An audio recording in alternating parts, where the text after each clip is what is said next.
8.1 Plan Quality Management. Plan quality management is the process of identifying quality requirements and or standards for the project and its deliverables, and documenting how the project will demonstrate compliance with quality requirements and or standards. The key benefit of this process is that it provides guidance and direction on how quality will be managed and verified throughout the project. This process is performed once or at predetermined points in the project, and that's from PMBOK Guide page 277. I mentioned in the module overview that there are 5 levels of increasingly effective quality management, or you could say 5 levels of quality management maturity in an organisation, which were, starting at the lowest: 1. Let the customer find the defects. 2. Test the deliverables and then fix the defects so that they don't get to the customer. Number 3. Test and fix the process which delivers the products. 4. Incorporate quality into the planning and design of the project and product. And 5. Create a culture throughout the organisation that is aware and committed to quality in processes and products. And a good way to work towards increasing quality management maturity within an organisation is to perform quality planning in parallel with the other planning processes. For example, looking at level 4 above, incorporate quality into the planning and designing of the project and product. Incorporating quality into the planning and designing of the project and product and aligning with quality standards will impact cost and schedule. It will most likely increase both. However, if you remember when we talked about the cost of quality, and if you don't remember the definition, please learn it for the exam as it comes up often. But the premise of cost of quality is that if it is implemented and followed correctly, then it will save much more than it costs. But you still need to factor in the changes to cost and schedule, and you will need a detailed risk assessment too. The quality planning techniques discussed in the PMBOK Guide are those which they believe are the most frequently used on projects.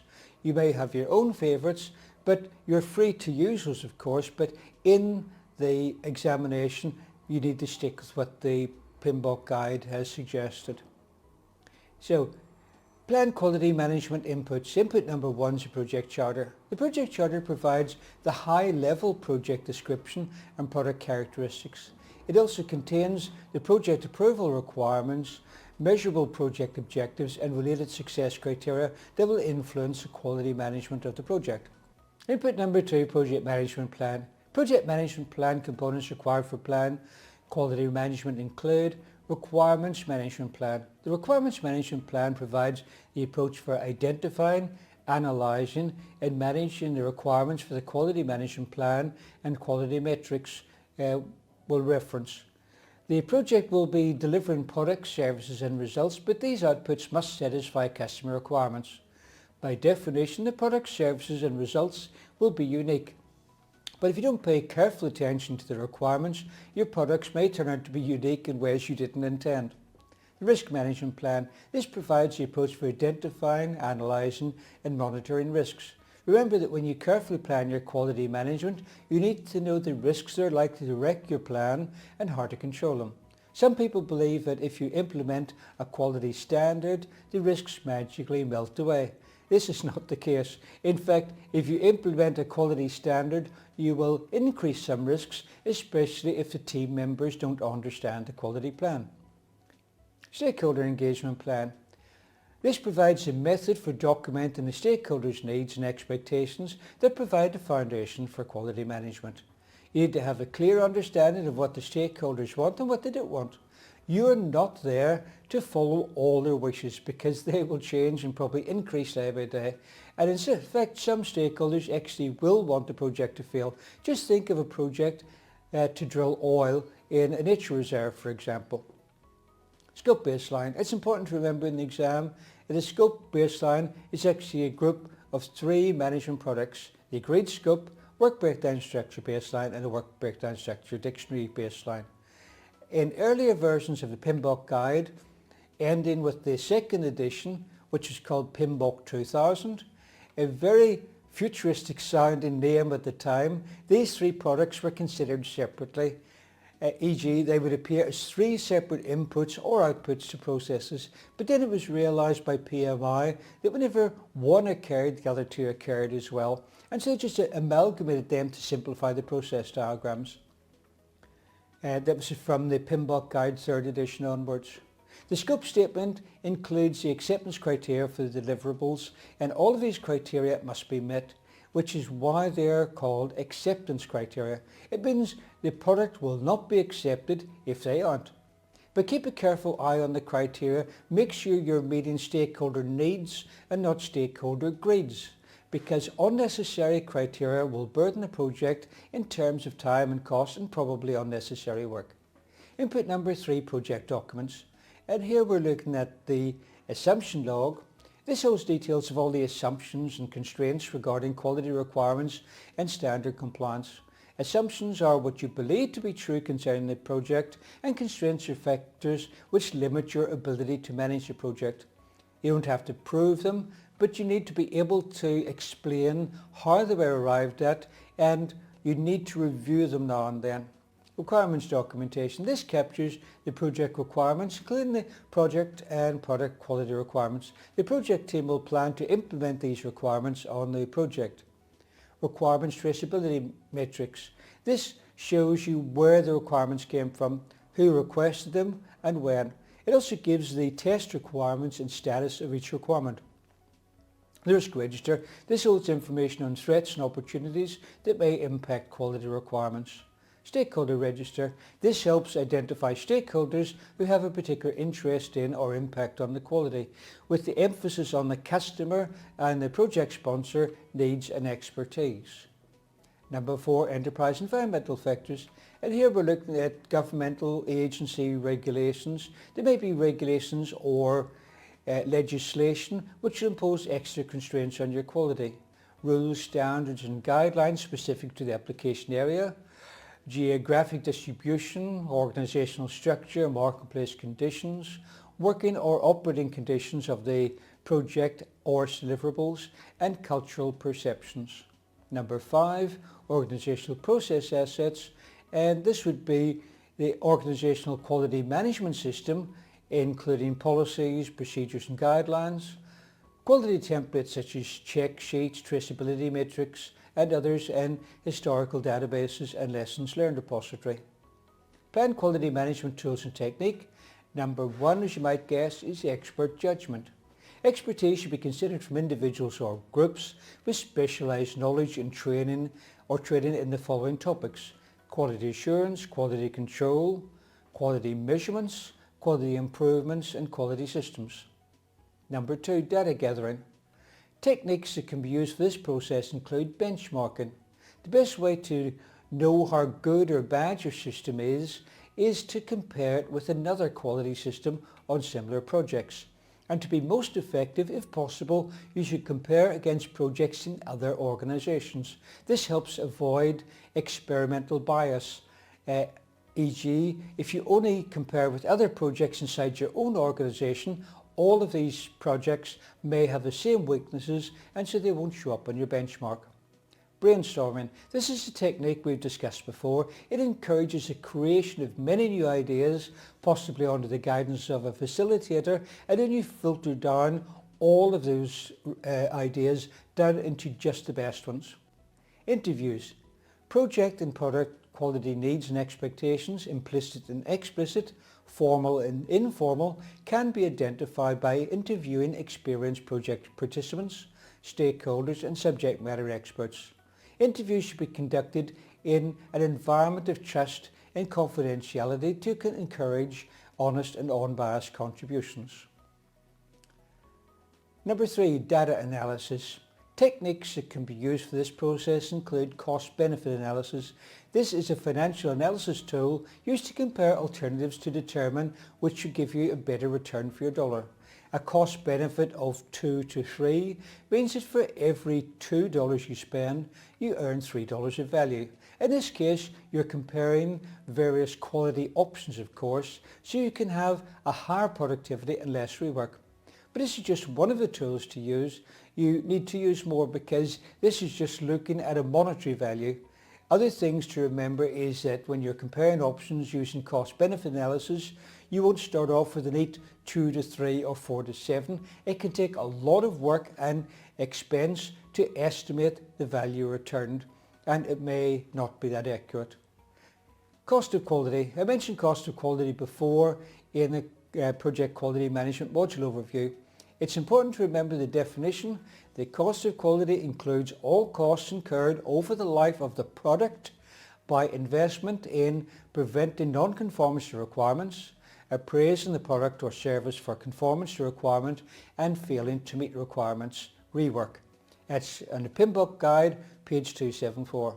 In this case, we are considering the cost of quality in relation to the following three costs. Prevention costs, costs related to the prevention of poor quality in the products, deliverables or services of the specific project. Appraisal costs, costs related to evaluating, measuring, auditing and testing the products, deliverables or services of the specific project. Failure costs, internal or external, costs related to non-conformance of the products, deliverables or services to the needs or expectations of the stakeholders. These three were from the PMBOK guide, page 282. Figure 8.5 lists examples for each cost group. In the left-hand column are the costs of conformance. Prevention costs are training, document processes, equipment, and these are all extra costs over your standard costs, e.g. extra or better equipment just to improve quality, and also the time to do it right. I'm sure you've heard the saying before, there's never enough time to do it right the first time, but there's always enough time to fix it. Sad but true. However, there's another saying, let's take the time to get it right the first time and add that cost to the cost of quality. Continuing down the table, we have appraisal costs. And by appraisal, we mean checking, testing and examining. In the right-hand column, we have the cost of non-conformance. This is what it costs you if you don't have a good quality system. It's split into internal costs, meaning the cost of scrap if a product can't be fixed, and rework if it can be fixed. They are called internal because the faults are discovered by the project team, not by the customer. The other non-conformance costs are external, as these are first discovered by the customer. It is liabilities if someone is insured, a warranty work and lost business. 4. Decision making. A decision making technique can be used for this process is multi-criteria decision analysis. This involves a group of stakeholders meeting to identify key issues and then ranking them and weighting them to arrive at a prioritized list. Number 5. Data representation. Techniques that can be used for this process include flowcharts. These are also known as process maps because they depict the transformation of inputs into outputs. They're standard basic flowcharts with the activities displayed in boxes, and they permit branching on decisions and loops. Flowcharts are also useful for process improvement because they enable the process to be visualized. One version of a value chain known as a SIPOC, suppliers, inputs, process, output and customers model, is shown in figure 8.6. Logical data model. Logical data models are a visual representation of the organization's data described in the business language and interdependent of any specific technology. The logical data model can be used to identify where data integrity or other quality issues can arise. Matrix diagrams. These can help find the strength of relationships among different factors, causes and objectives that exist between the rows and columns that form the matrix. Depending on how many factors may be confirmed, the project manager can use different shapes of matrix diagram, for example, LTYXC and roof-shaped. An L-shaped matrix relates two groups of items to each other or one group to itself. A T-shaped matrix relates three groups of items. Groups B and C are each related to A. Groups B and C are not related to each other. A Y-shaped matrix relates three groups of items. Each group is related to the other two in a circular fashion. A C-shaped matrix relates three groups of items all together simultaneously in 3D. An X-shaped matrix relates four groups of items. Each group is related to two others in a circular fashion. A roof-shaped matrix relates one group of items to itself, is usually used along with an L or T-shaped matrix. In this process, they facilitate identifying the key quality metrics that are important to the success of the project. Also, mind mapping. This is a method for quickly capturing explicit information in easy to understand diagrammatic form. Tools and techniques number 6, test and inspection planning. During the planning phase, the project manager and the project team determine how to test or inspect the product, deliverable or service to meet the stakeholder needs and expectations, as well as how to meet the goal of the product's performance and reliability. The tests and inspections are industry dependent and can include, for example, alpha and beta tests in software products, strength tests in construction projects, inspection in manufacturing, and field tests and non-destructive tests in engineering. And that came from the PMBOK guide, page 285. Number 7 is meetings. Project teams may hold meetings with relevant stakeholders to develop quality management plan. Planned quality management outputs. Number 1 is a quality management plan. The quality management plan is a component of the project management plan that describes how applicable policies, procedures and guidelines will be implemented to achieve the quality objectives. It describes the activities and resources necessary for the project management team to achieve the quality objectives set for the project. Just in case you're watching this video and thinking, my projects are too small to need a quality management plan, the fact is that you do need one.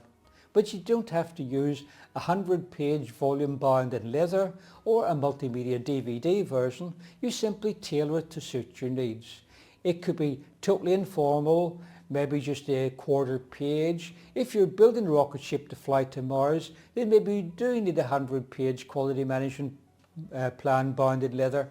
Just tailor it up or tailor it down as you need, as long as it suits your particular needs. PMI doesn't mind because the PMBOK guide is not prescriptive. Like all the other plans in the project, you need to review it and update it as often as is practical. And PMBOK guide is meant to serve you. It's not meant to be your master. If it becomes a burden to you and to the team, you really need to think about tailoring it again. The quality management plan may include quality standards that will be used by the project. You'll be adopting your quality standard from your organisation or project management office. If there is no standard, then you can choose standards that are suitable. However, certain products, materials and work practices can have quality standards of their own, possibly mandated by legislation. Quality objectives of the project. What level of quality are you aiming for? Quality roles and responsibilities, project deliverables and processes subject to quality review, quality control and quality management activities planned for the project. Quality tools will be used for the project. These can include Ishikawa diagrams, also known as cause and effect diagrams or fishbone diagrams, flow charts, Pareto charts, checklists, run charts, scatter diagrams, and there are many others. Major procedures relevant to the project, such as dealing with non-conformance, corrective actions, procedures, and continuous improvement procedures as well. They may be part of total quality management, Kaizen, Six Sigma, and so on. Output number 2, quality matrix. One of the common questions when planning a project is, what does success look like? It may not be asked in those words, but it's something you need to know for any output from your project. A quality metric specifically describes project attributes and product attributes and how the quality process will be able to verify it complies with them. The PMBOK guide gives some examples on page 287. Percentage of tasks completed on time, cost performance measured by CPI. CPI stands for Cost Performance Index, which you've learned about in project cost management. Failure rate is another example of a quality metric. Number of defects identified per day, total downtime per month, errors found per line of code. I don't think PMI does much programming. I think a more realistic measure would be errors per 1,000 lines or 100 lines of code, but not errors per line of code. Customer satisfaction scores.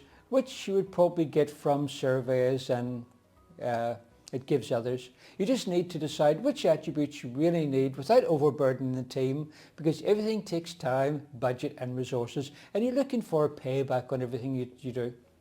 We've covered the cost of quality, about getting more out than what you put in, but there comes a point when putting more resources into quality doesn't give any more payback. It's all about balance. Output number 3, project management plan updates. Any change to the project management plan goes through the organizational change control process via change request. Components of the project management plan which may require a change request include the risk management plan. Decisions on the quality management process may require changes to the agreed upon approach to managing risk on the project, and these will be recorded in risk management plan. Scope baseline may change as a result of the process, especially if specific quality management activities are added or removed. Please note that the work breakdown structure dictionary also contains quality requirements. Output number 4, project document updates. These would include lessons learned register, requirements traceability matrix, the risk register, the stakeholder register to record additional information on existing or new stakeholders. And that brings us to the end of Plan Quality Management. Next lesson is 8.2, Manage Quality. Please read the corresponding chapter in the PMBOK guide before watching the video. Thank you.